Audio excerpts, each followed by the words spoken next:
Welcome everybody. This is Rafa once again with Mystic Times. Happy that you're there, and also very happy to have once again with me the beautiful Emily Moyer.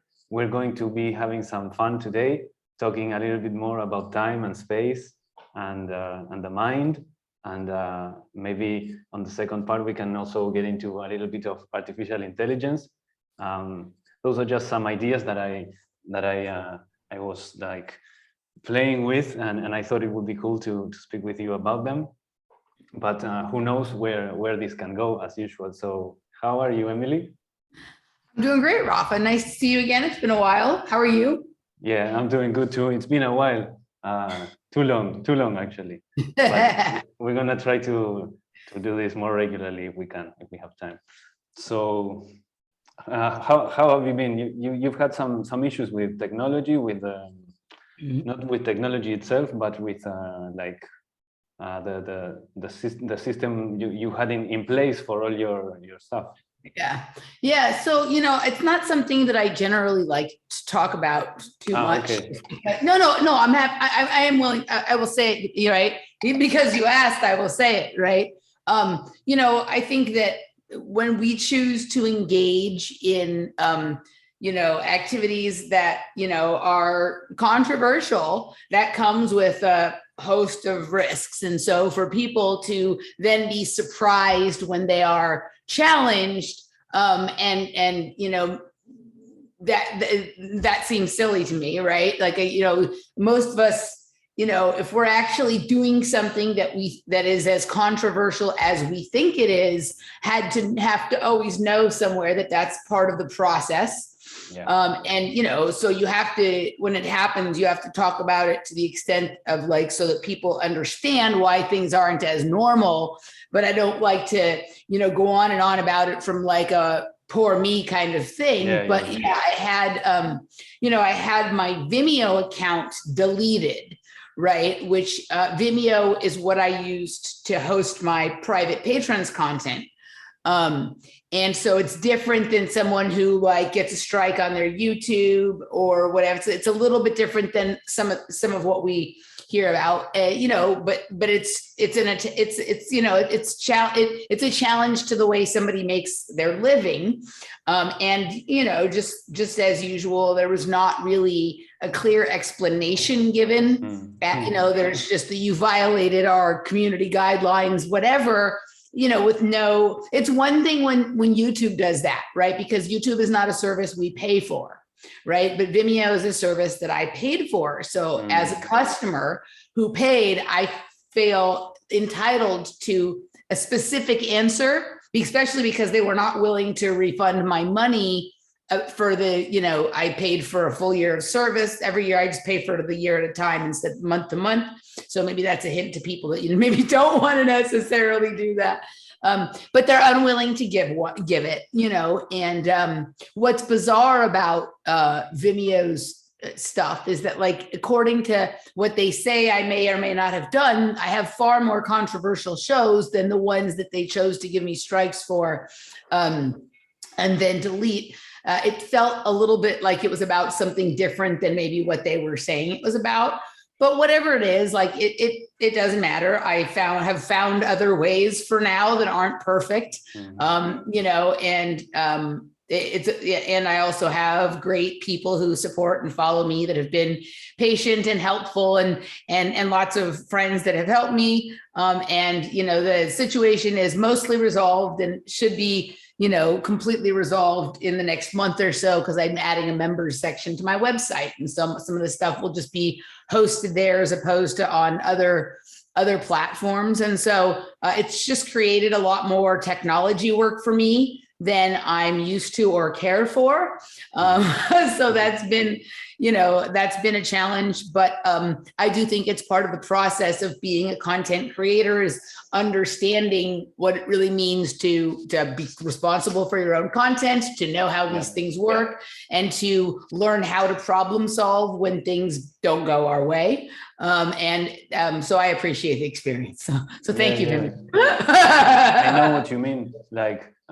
Trying to find these instances as challenges for how can I transform myself? How can I do keep doing what I do without needing to depend on certain things. Like there's this whole chain of services, etc., that we all, or not all of us, but many of us use to produce these things. And sometimes we take them for granted because they just work.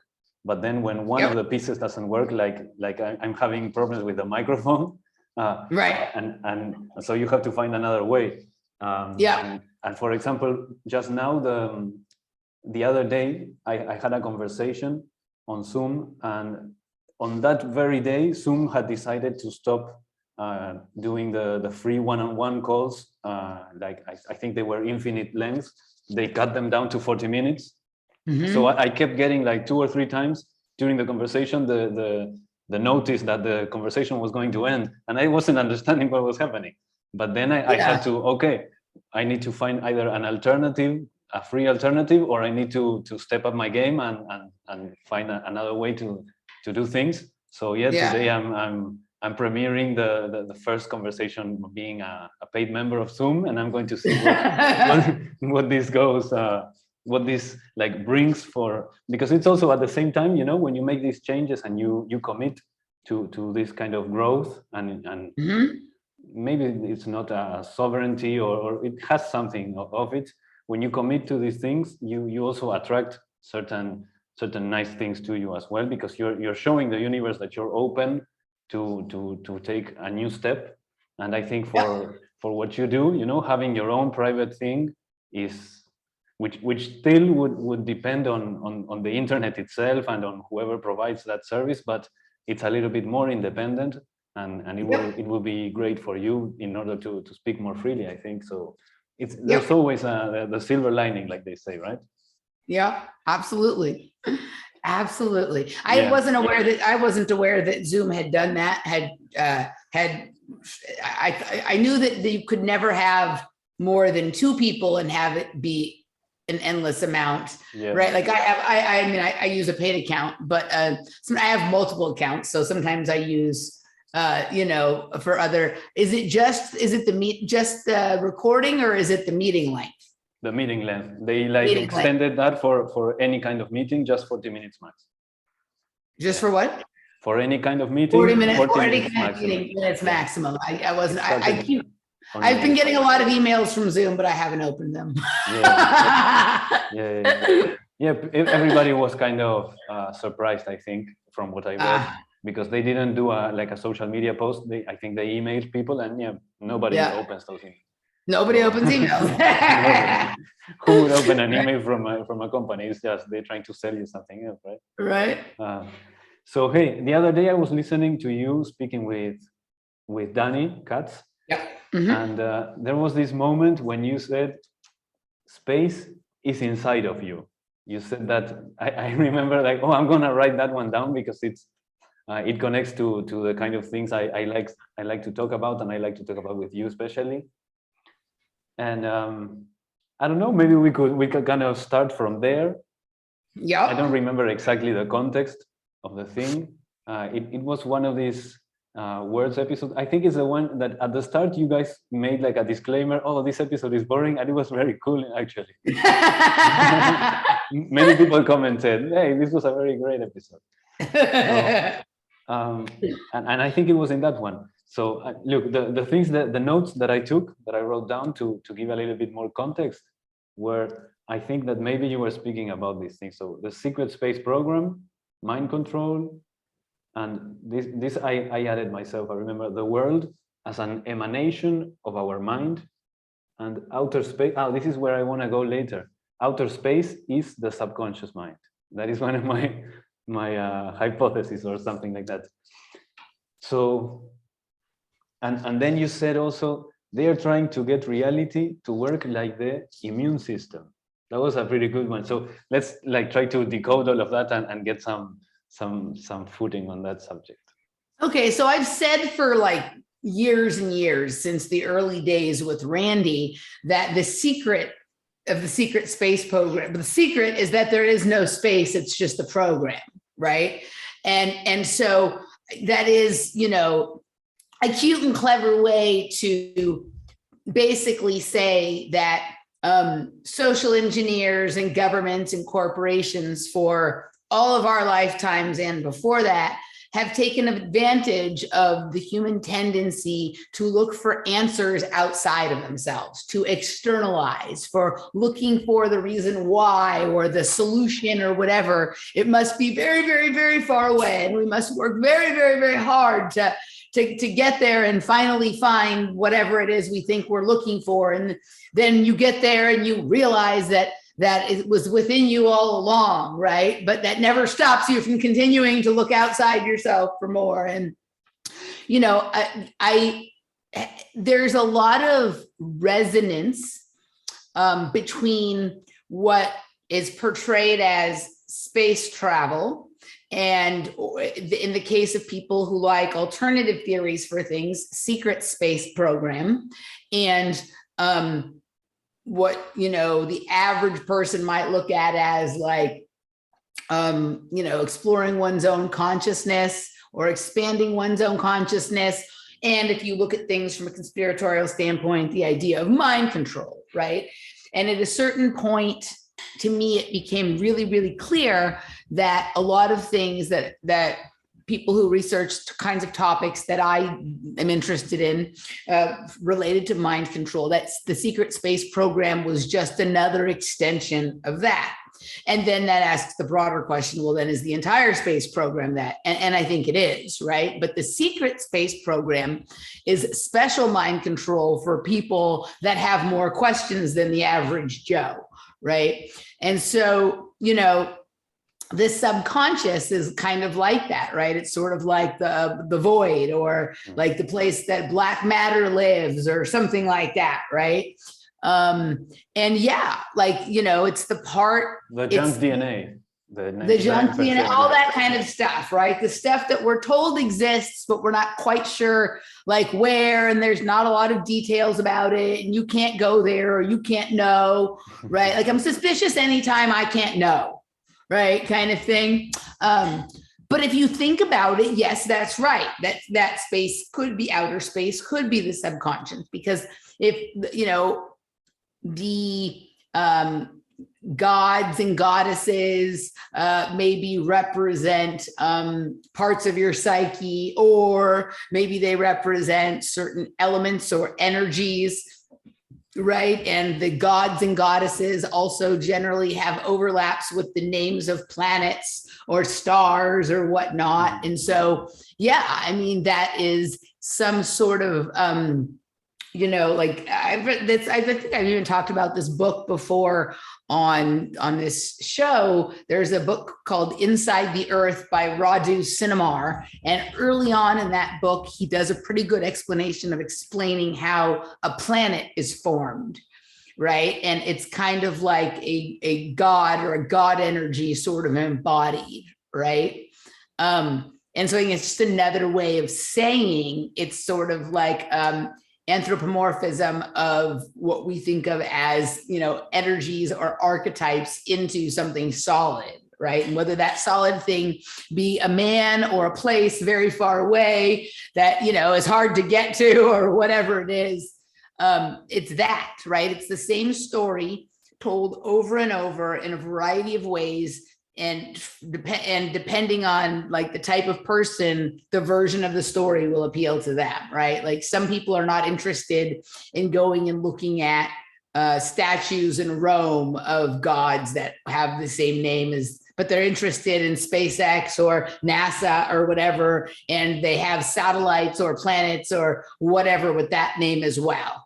Or there's tennis players named Venus and Serena or whatever, if you're more of the sportsman type, right? So, a sportswoman type or whatnot, right? So I think there's an endless array of ways to express the human's desire to turn every strong idea, energy, or feeling into something that they can easily relate to.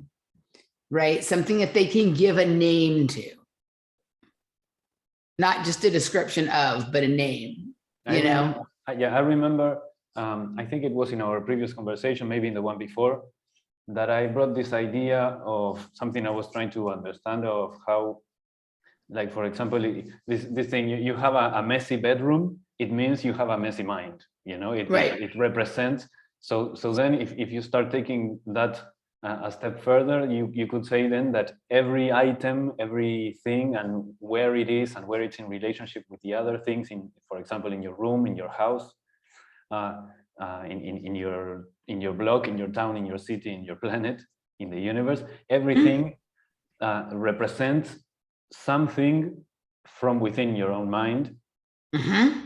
And so then if you take it to the absolute extreme, then it means that all outer space, starting like from the skin outward, let's say, everything, and perhaps even the things inside the body, everything is a representation or a symbol for something that is within your mind. So for me, the obvious conclusion is to say that then the outer space that we don't know anything about, is the part of the mind.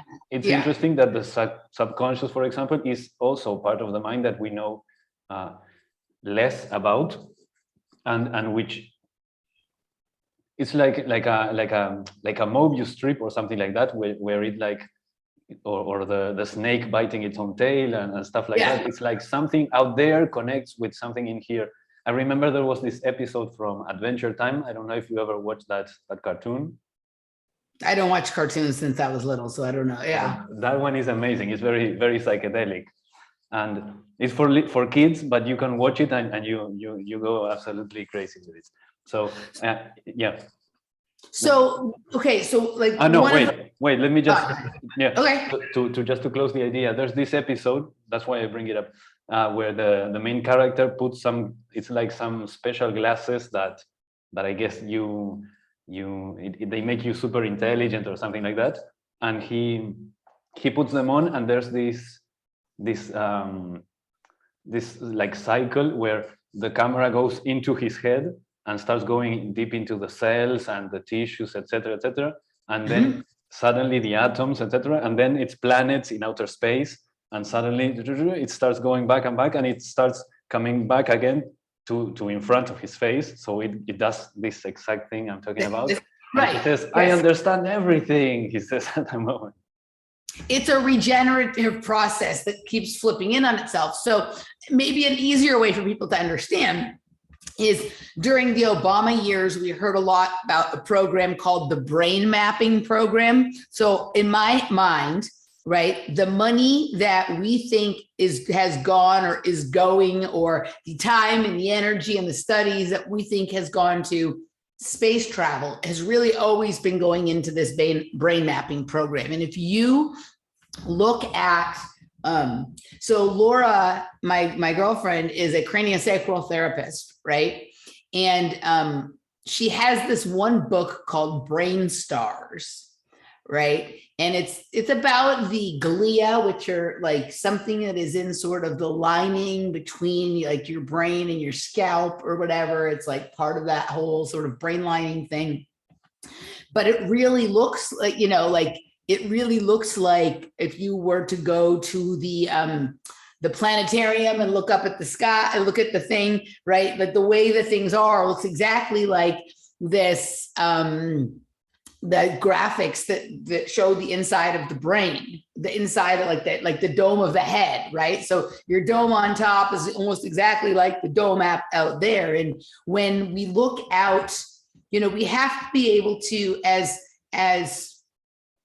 humans who are trying to understand things and trying to be able to be reflective and then also projective and reflective, it's important that we be able to externalize, but then also pull back in like the cartoon character did, right? So I've often wondered, if you are looking at the sky at night, it's really like a way of examining what's happening in your own mind, right? Like in your own brain. Like people like to go out and sit quietly under the stars and look, and that's like a good time to examine the parts of your mind that you don't normally get to do. And when you get a telescope out and take a closer look, it's kind of like zooming in on a part of the mind that you don't normally, you know, sort of examine.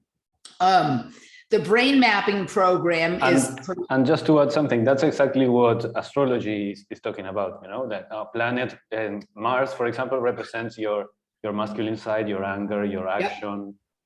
Yeah.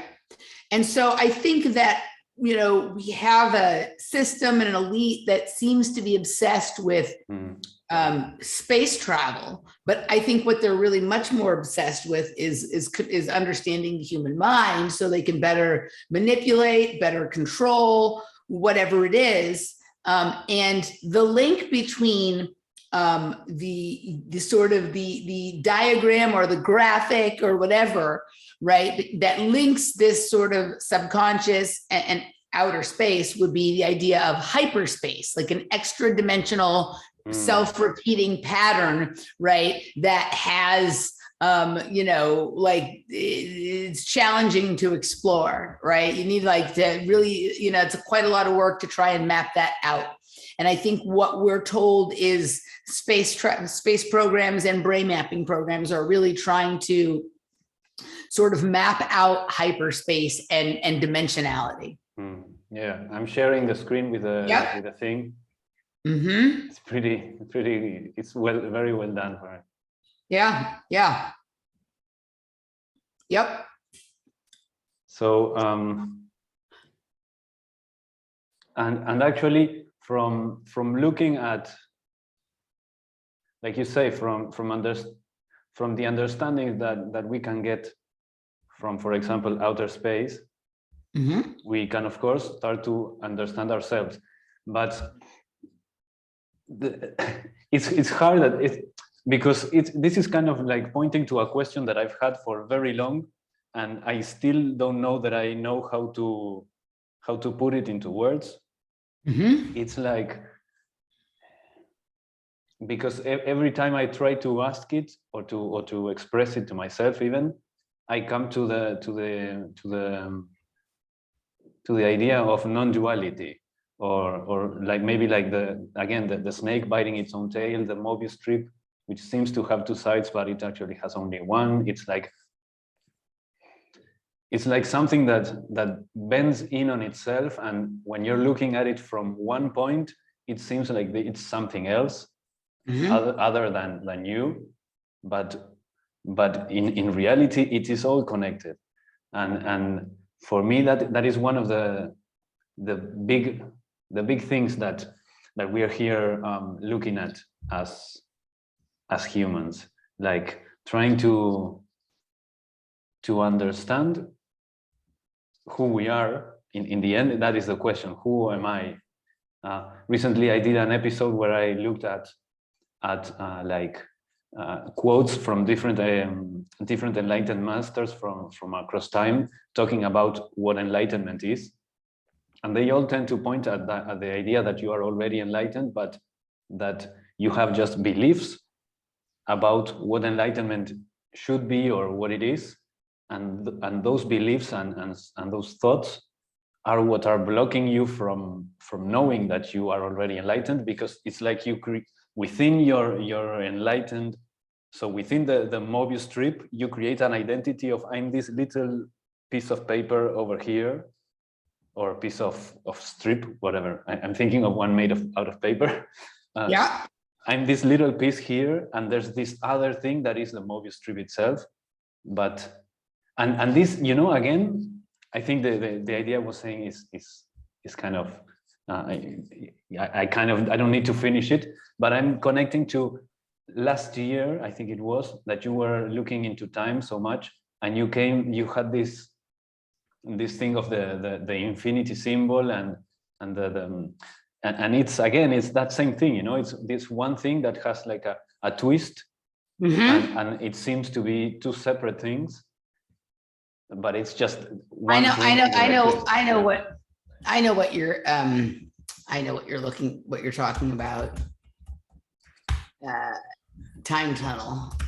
And like the question is, how much, when we are looking at these things, we are like coming back home and bringing the information back, and not just can you give me screen share, and not just getting lost in the, there we go, and not just getting lost in the the mental masturbation, you know, of filling the head with information, and yeah, exactly, and just starting to every now and then coming back and saying, okay, what does all of these things that I've understood or that I've looked into about the other, what does it say about me?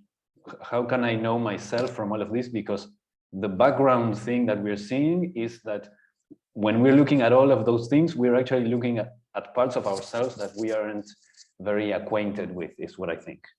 Yeah. So I just wanted to show you, this is the book that I was talking about, the brain stars. And so these things in our head are called glia. They literally look like the stars in the night sky, or the way they connect nodes on cellular networks, or it's just like our mind. So that whole external thing, whether that be cell phone communication networks or space, is like this, right? This is like looking up at the sky at night. And you make me think of one more thing. You know how they are associating the solar flares and stuff like that. So energy coming from the stars affects our emotions, affects our decisions, our mood, etc., etc. It affects us, and who knows, even, of course, it must affect us physically, because it affects our cells, our atoms. So there we go. It's all connected. And it's always what's happening out there is making us feel emotions. Well, what if it's us feeling emotions that are making the sun do that? Right? Like they always like to make it, it's a one-way street. Humans do not have very much power. These mysterious things very far away are controlling our emotions, our thoughts, our physiology, and whatever.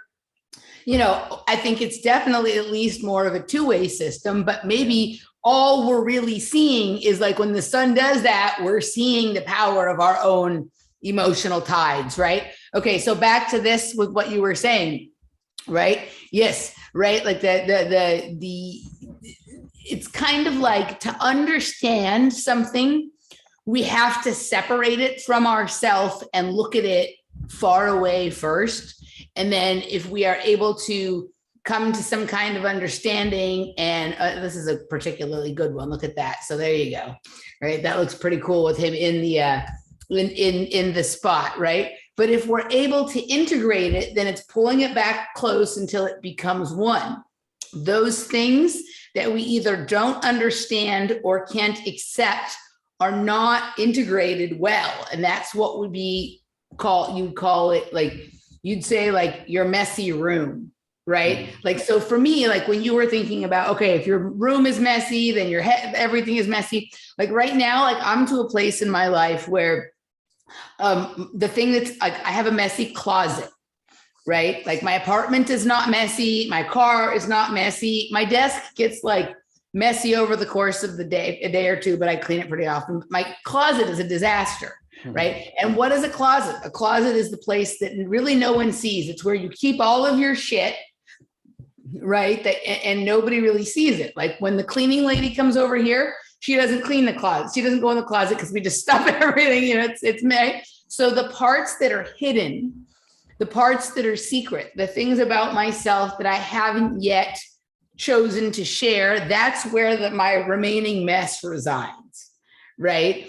And you know, like that's, I'm sure that's like, you know, when we have all these things in society, like so-and-so's in the closet if he's gay and hasn't told anybody. But I think there's a lot of us that are not, it's not that we are in the closet, it's that we have put the parts of ourselves that we don't quite yet understand, like in a space where they're not affecting us all of the time.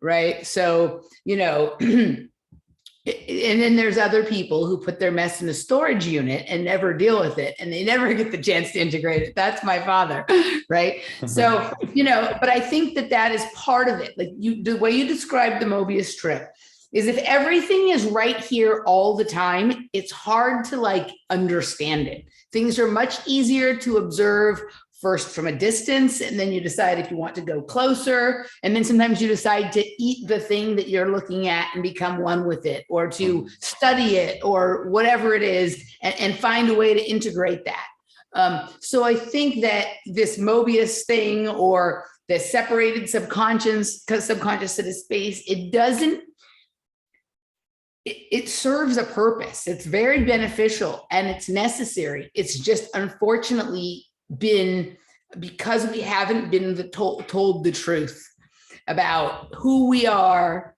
how our minds work, how the external reality exists as a reflection or an outer observation deck for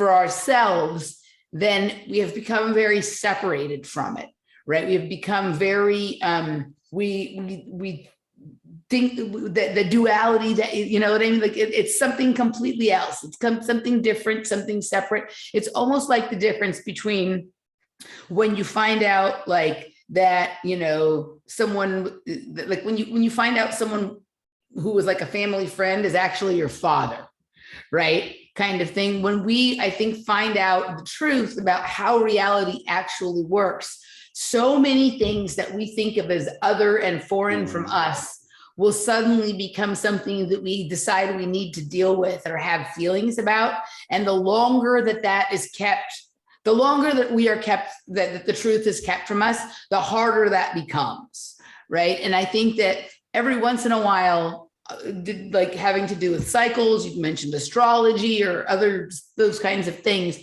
like every once in a while comes an opportunity where for this period of time, there's like a good window of opportunity to do that. And if you kind of miss that chance, then you have to wait till it comes around again.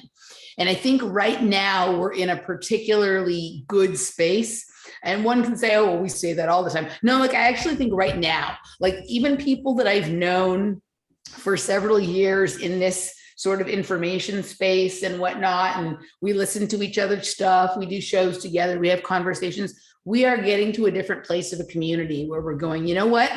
We've been doing it okay, there's interesting stuff going on here, but something is not effective or efficient about the way we've been doing it. And maybe we need to take a closer look at what we're doing and start to decide like what is of value and what is not, what is, kind of thing. And I think we're in one of those windows right now where we have the opportunity to make a shift in the way we deal with that which we think is external to us, so that we are able to find a better way to integrate it and really start making the changes that we've been talking about for so long, but we're still sitting here waiting for them to happen. Yeah, particularly in astrology right now, we have the nodes, the moon nodes, that have to do with destiny and purpose, and with like the old, the past energy, something like that. We have the past in Scorpio and the future, let's say, or the destiny in Taurus. So you make me think when you were just speaking, Taurus is like Earth, so making more present, more incarnated in our day-to-day lives. These ideas, instead of keeping them all in the mind and in this kind of darker thing, Scorpio is sometimes connected with kind of dark things, and so we're always talking about they call them the powers that be, and they give them power because of that, and they create a separate entity which is doing something to people. But now we're saying, okay, we've talked about that for 10, 20, 30, whatever many years. Let's see.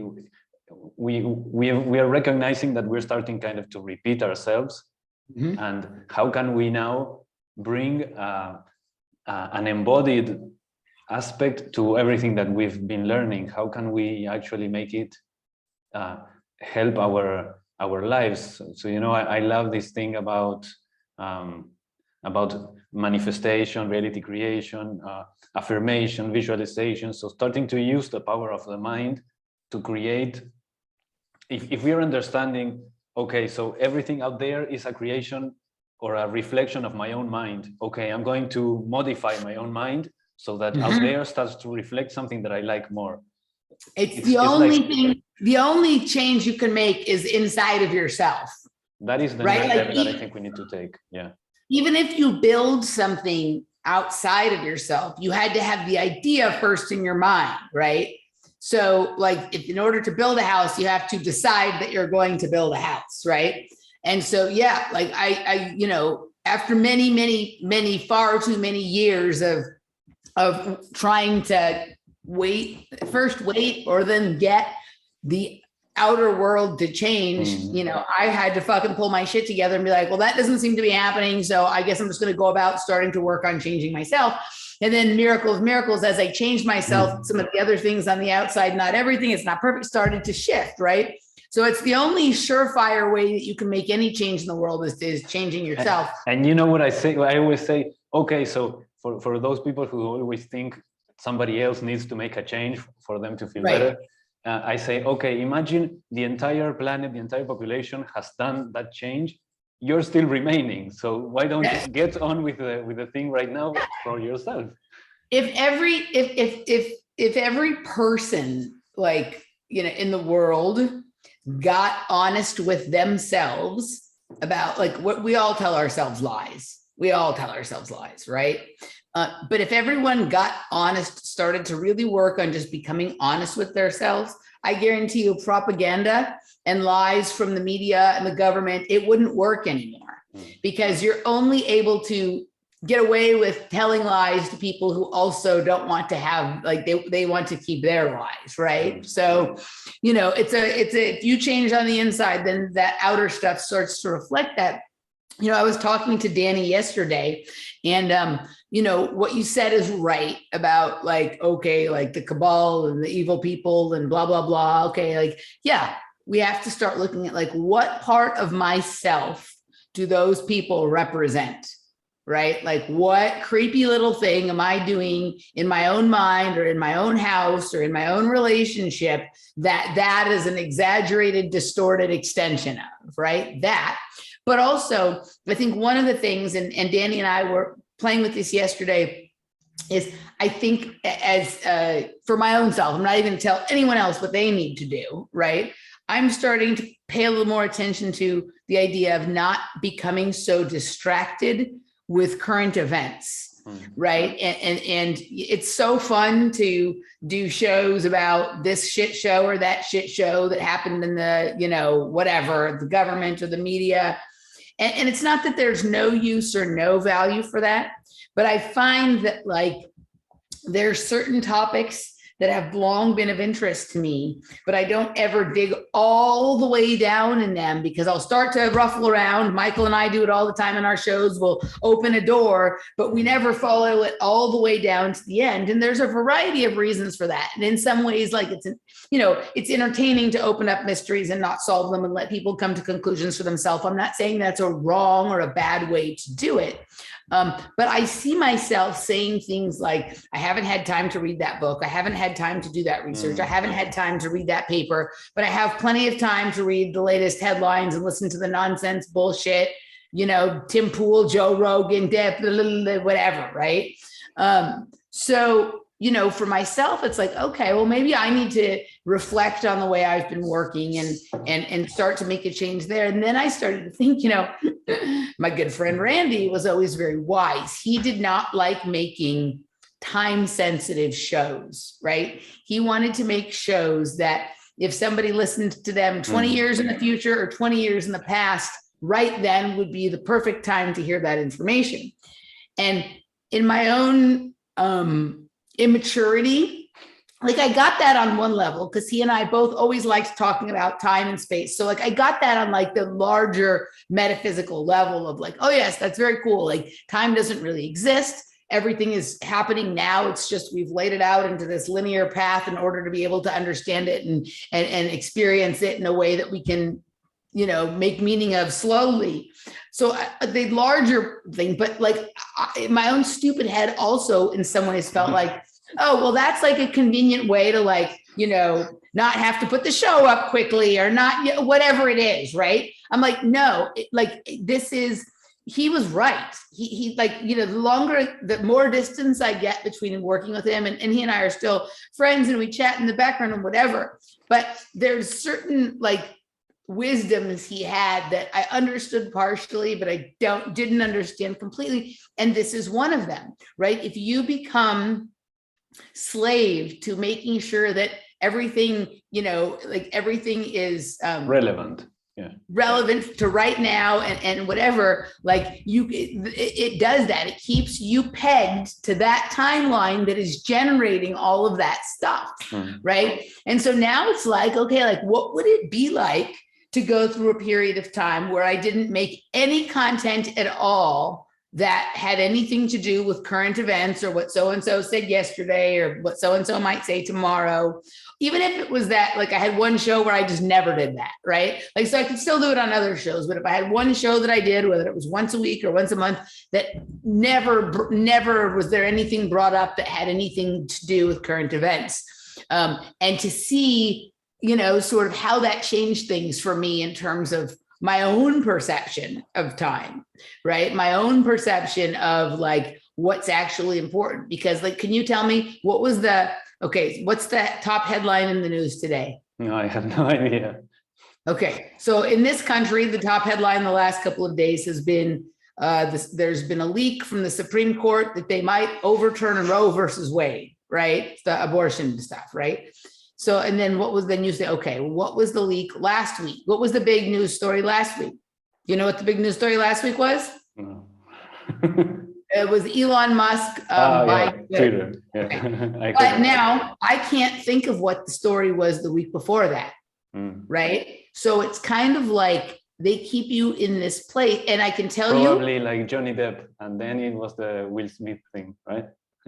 There you go. Okay, right. I think Johnny Depp thing was happening maybe at the same time as right, but it becomes harder to remember as you go back. So in some ways, we're kept in a 2-week cage, and then also the same thing. Like I'm thinking, okay, next week Jeff is coming to visit, and the week after I'm going to Mexico. Right. And I've been making reservations. We're going to eat at this restaurant when Jeff comes. We're going to eat at this restaurant in Mexico. I haven't started worrying about what comes in the week after Mexico. So it's like we have these 1 month cycles of like we have a memory for like 2 past weeks, and we're projecting into the 2 weeks ahead of us.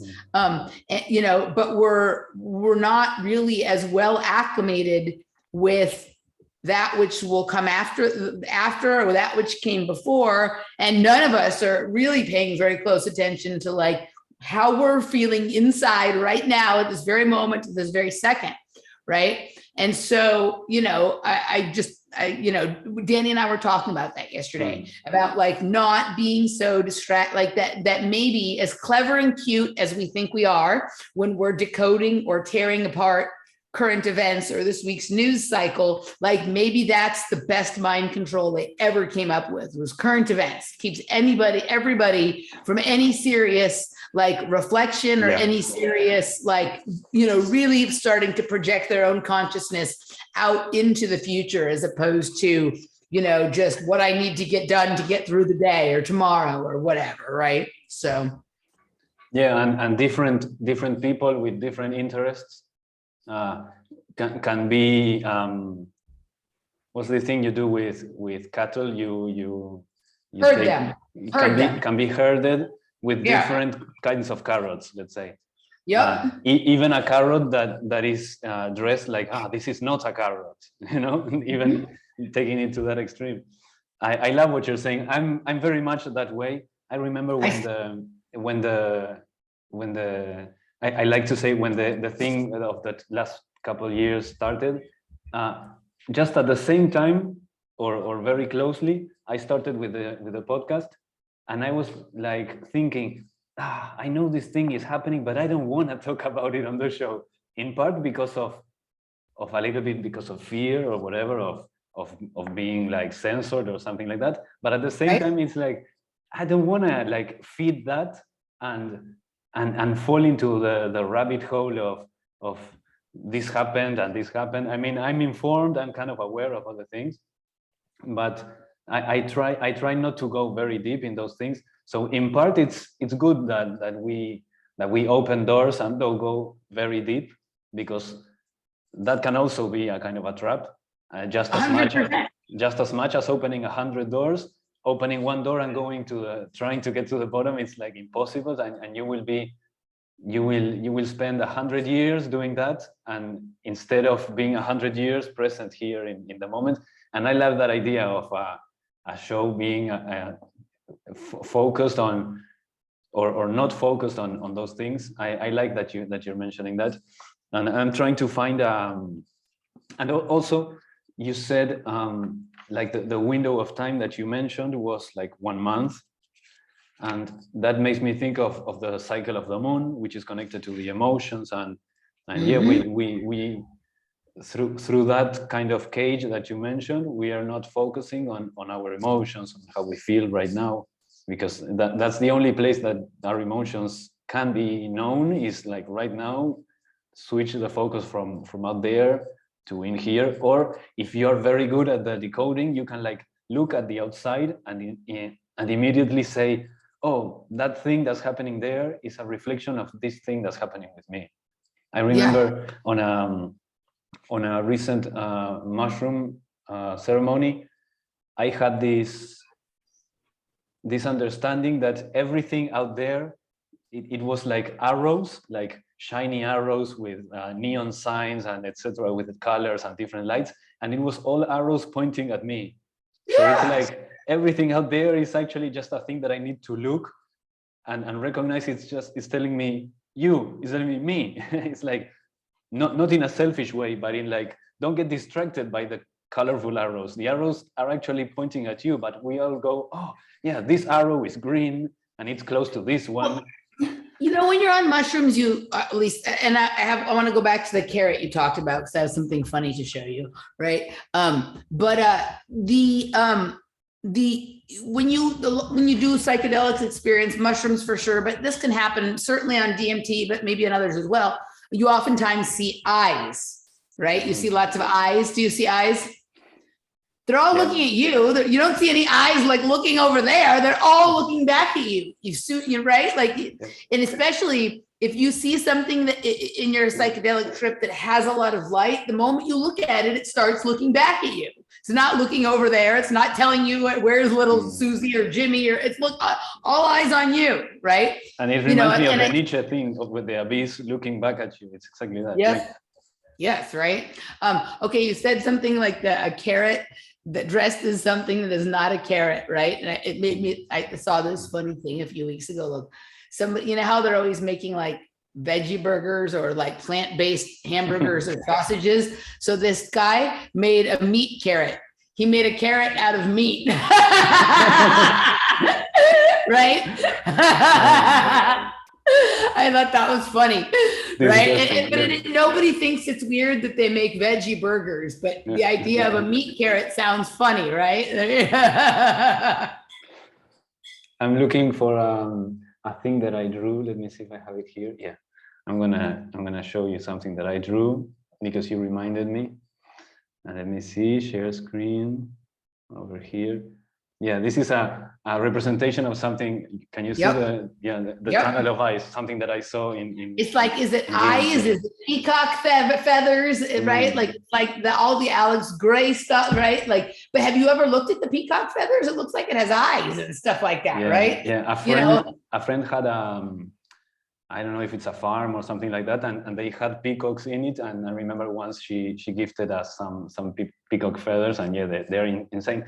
And there's a reservation here, an animal reservation that has even camels and animals that don't belong here, but it's got like just free roaming peacocks, you know, males and females, the color ones and the white ones. And it's amazing when they like come in front of you and they start shaking their feathers, making this noise, like you get kind of hypnotized. It's amazing. Yeah. Okay, stop the screen share for a second. So I showed this a lot of times before, and actually next week I'm going to do a show specifically about this with the Krimis. But like when I'm doing mushrooms, everything is made up of all these. They're all connected, right? Yeah. I see other things, but if I look closely, it's all made up of these, right? Just like that happened to me in this one that I'm telling. For a moment, I would like look at the floor or something, and everything that the what's this called, the circle of the flower of life, it started like coming like up from the floor, like the pattern started showing. And I have a shirt. I maybe wore it on some of our conversations, and I wore it for the ceremony as well. And it was like feeling very, very strong. Yeah.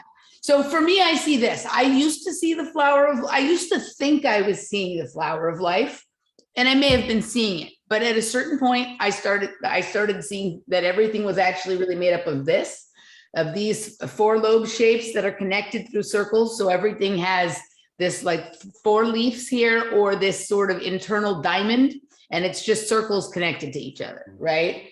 And so it's like anything I see, I might see like very colorful things or whatever crazy landscape or scenery. But if I look closely, you can see this in the back, like sort of like it's like made up of this, right? It's like a subtle wall. Have you ever seen like a wallpaper that like, it looks like, okay, the wallpaper has flowers, but when you look closely, there's also some stripes or some circles or whatever, right? It's like a pattern, a background pattern that the entire time I'm ever on stuff, closed eyes, open eyes, these in the background, right? So I had this one trip. And so these things were in my grandmother's house, and I didn't know what they were, but I thought it was fascinating that the things in her house look exactly like the things I see when I'm tripping, and the things I've talked about for all these times. I just found these in her house like last year, right? Kind of things. I'm like, that's crazy. I was already talking about it, right? But I had this one trip where I was like seeing them, but they were really highlighted this time. And I wouldn't like this part be like whatever I was looking at, whatever the picture that was being made in my mind's eye, I could mostly see in this part. And all of the parts that are the leaves were eyes looking back at me, right? So I thought, oh, wow, this is interesting. The central part was like me looking out or looking into the future or whatever. And then whatever's out there was looking back at me through the eye part, right? So it was like, I started calling them my third eye binoculars, right? Because I can look out through there, and then the other eyes would be looking back in through me at the things that are shaped like the eyes, right? And it was kind of like an extra dimensional visual communication system, right? And it was funny, the longer I had this thought, I started to recognize the eyes, right? Like usually they're just eyes and you're not really thinking about whose eyes they were. And then I saw my grandma's eyes, and then I saw Randy's eyes. I saw, someone else I was thinking about's eyes, and they're looking at me, and it's like, wow, that's fucking crazy, right? And through the whole, I'm seeing like some other crazy space or geometry or whatever, but like the eyes of everyone that is part of me are just right there on the other side. You know what I mean? It was very interesting. How did we get here? What were we talking about? You make me think of this phrase by Alan Watts. He said, like, you are an aperture through which the universe is looking at itself, something like that. That's exactly it. Yeah. Yes, that's 100% what that is, right? Like this part here is like the aperture. And I'm looking through that, and everyone else, the universe out there, is doing the same thing. And I see it looking back in this part. This is like the perfect geometry to sort of, how did you say the quote again? You are an aperture through which the universe exactly experiences looks at itself. Yeah, right. Exactly. I'm looking, I use the third eye binoculars. Usually you use binoculars when you go look at, the zoo or the animal park or the opera or whatever. And instead of seeing a stage play, it's just seeing yourself looking back at yourself, right? Like it's fascinating. So I do want to say this though. I don't know if you want to do it here, if you want to go on the other side. So I know you wanted to talk about AI in the other side, but I want to say this about space and time. And I've brought this up before in different conversations with people, but I'm really starting to feel this more now, right? Like you sent me a clip of a student asking a spiritual teacher about time, and this idea of like, can you actually experience time, or is time only something like a thought, right?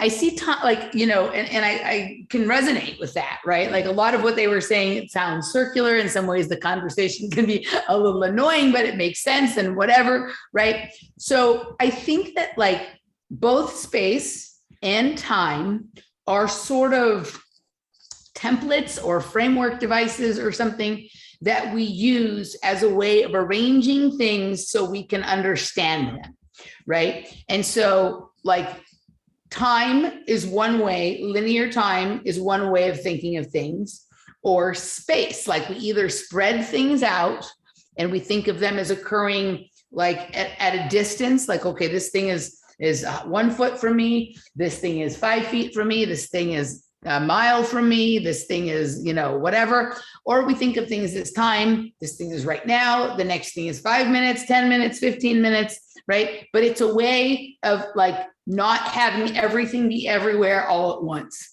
right? Which is the truth about what it is. Yeah. Space and time are totally an illusion, right? And we have that we create that we create. And the question could be, are we creating it because we are told to, or are we creating the idea of ourselves telling it to do it, or whatever? How did we know to do that? Right? Like, how did that start? Right? How did that thing start where people started measuring and keeping track and arranging things that way? But it's something that we all do, right? And it is, it could be very exciting or very scary, or a little of both, if suddenly that wasn't, if whatever the thing that stimulates us to generate time, because I do think we generate time, we generate the idea of space, right? They're ideas. But if whatever stimulates us to do that suddenly stopped, and everything was just happening everywhere all at once, all the time, and we were just at the center of it, and trying to make sense of it, it could be very confusing. But I think one of the things that secret societies or now I think technologies do is that they are, I'm trying to think about the best way to explain it. They're trying to have a degree of like a different degree of ability to manipulate that. They have they have a good, clear understanding of that, which we're talking about, right? That these are, not necessarily real things. They're like ideas that have been generated so well and for so long that they appear real, but that they can be manipulated because they are not solid in the way that we think they are. And like some groups or some technologies use like space as like the anchor to arrange time around, and others use time as the anchor to use to arrange space around. And then there's people who are able to sort of, when you were little, did you ever have a reversible jacket? Yeah. You know what that is? Yeah. Right? Where you wear it one way, it's one color, you wear it another way, it's another color. There's certain technologies, people who have become masters of creation that are able to do it multiple ways, right? But I think that there's, like, this is why we have like, okay, like some people are Freemasons and some people are part of the Elks Lodge or the Jason Society or the Rotary Club or whatever, right? I think it's like kind of, what you use to anchor yourself while you explore how to manipulate the other axis, right? It's also like when you see graphs, you have like the XY, right? You have one horizontal, one vertical, and like one up and down, one going this way.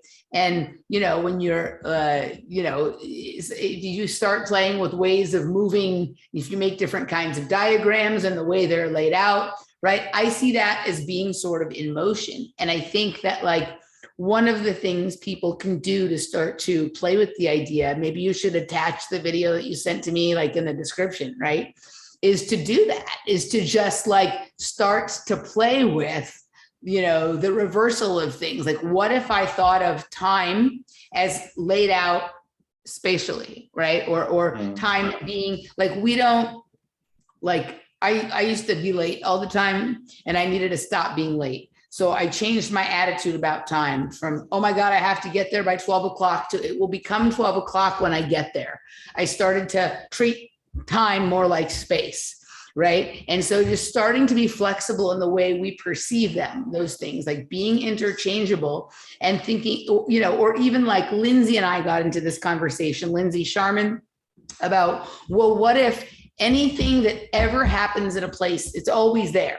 Right. So if you go stand on the same spot, like whatever, I go stand in the kitchen, right, in front of the stove, right? And if I, allow myself to sort of sink into a space where every time that I ever stand at the stove is right then, right? Kind of thing. It's like, no, I stood at the stove yesterday. I stood at the stove today. No, there's just standing at the stove every time you do it and kind of tapping into the memory of when you were there yesterday to the point that you're there. It isn't just an idea of I cooked hot dogs at the stove yesterday. It's like, okay, you see the hot dogs, you smell the hot dogs, right? And start playing with this to tap into the Rolodex of realities that are available to us if we use time or space as a framework device to help ourselves arrange reality, in a more, I think we're pretty bored of the way it is, although we also like it, right?